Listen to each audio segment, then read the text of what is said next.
মই আজি গোটেই অসমবাসীক এটা চিন্তা দিয়াৰ কাৰণে বহি আছো আপোনালোকৰ সন্মুখত। মোৰ দুখ লাগিছে, এনেকুৱা নহয় যে মুছলমান হিচাপে মই প্ৰটেষ্ট কৰি আছো।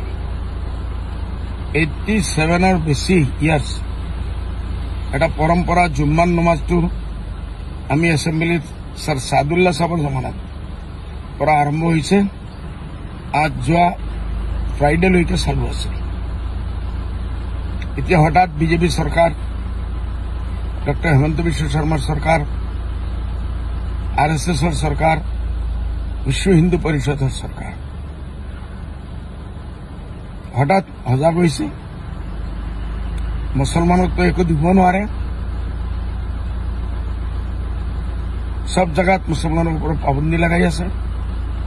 কত যাব লাগে, কত যাব দিব, কত পারমিশন দিব, কত নিদিব, কত কি খাব, নিজৰ ঘৰত কেনেকৈ থাকিব, দুৰ্ভাগ্যৰ কথা। এইসব কথা এতিয়া চৰকাৰে ডিচিশন ল'ব। আজি গোটেই অসমত মূল্যবৃদ্ধি আসমানত গৈ পাইছে। ফ্লাডৰ মামলা, গুৱাহাটী নিৰাপত্তা নাই। গুৱাহাটীত ফ্লাডৰ কাৰণে মানুহ ঘূৰিব নোৱাৰে। লাখ লাখ বিঘা মানুহৰ ধুবুৰী, গোৱালপাৰা, বৰপেটা, মাজুলী সব জায়গাত ভাঙি আছে। চৰকাৰ সেইটো কৰাৰ চিন্তা নাই। এইসব সমস্যা নহয়। চৰকাৰ হাজাৰ হাজাৰ ক্ষেত্ৰত ফেইল হৈ আছে। এইটো চৰকাৰৰ কোনো চিন্তা নাই। এটা জুম্মান নমাজ বন্ধ হ'ব লাগে। এইটোৱে আমাৰ সবচে ডাঙৰ সমস্যা অসমৰ, ভাৰতবৰ্ষৰ। কিন্তু দিল্লীত বিজেপি চৰকাৰ, ইউপিত বিজেপি চৰকাৰ, আমাৰ অসমত RSS চৰকাৰ। এইটোতো এক না একদিন বন্ধ কৰিব, আমি জানো।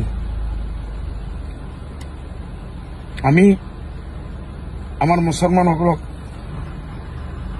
এটাই আহ্বান দিব, আপোনালোকে এইটো লৈ হৈ হল্লা কৰিব নালাগে। আৰু বেছি দিন নাই, এই চৰকাৰটো যাব, নতুন চৰকাৰ আহিব। আপোনালোকে কেবিনেটৰ ডিচিশন লৈ আকৌ একবাৰ নমাজটো আৰম্ভ কৰি দিব। এইটো কোনো ডাঙৰ কথা নহয়। চৰকাৰ আহি আছে, গৈ আছে, আহিব, যাব। কোনো চৰকাৰে ভাবিব নালাগে যে আমি চিৰস্থায়ী আহি পাইছো। দিন বদিন ৰুলিং পাৰ্টিৰ পজিশ্যনটো বেয়া হৈ আছে। ভিতৰুৱা কেছকাল আৰু বহুত প্ৰব্লেম চলি আছে।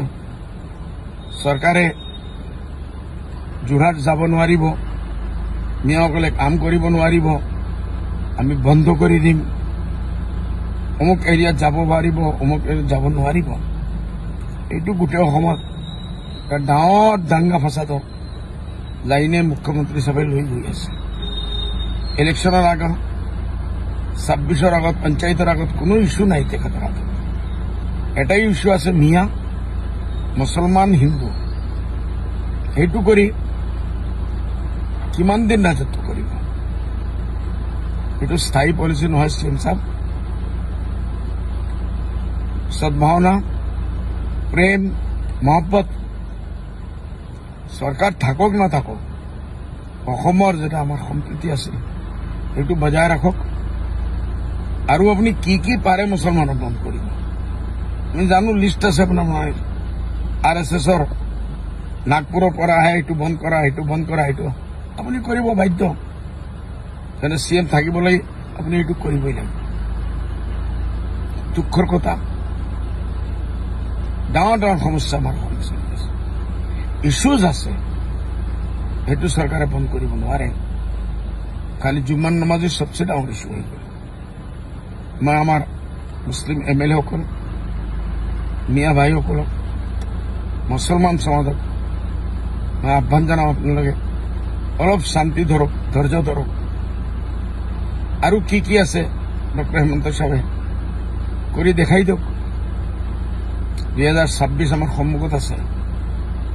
আপোনালোকে সেই টাইমত পলিটিক্যালি এইটো কি উত্তৰ দিব লাগে আপোনালোকে দিব।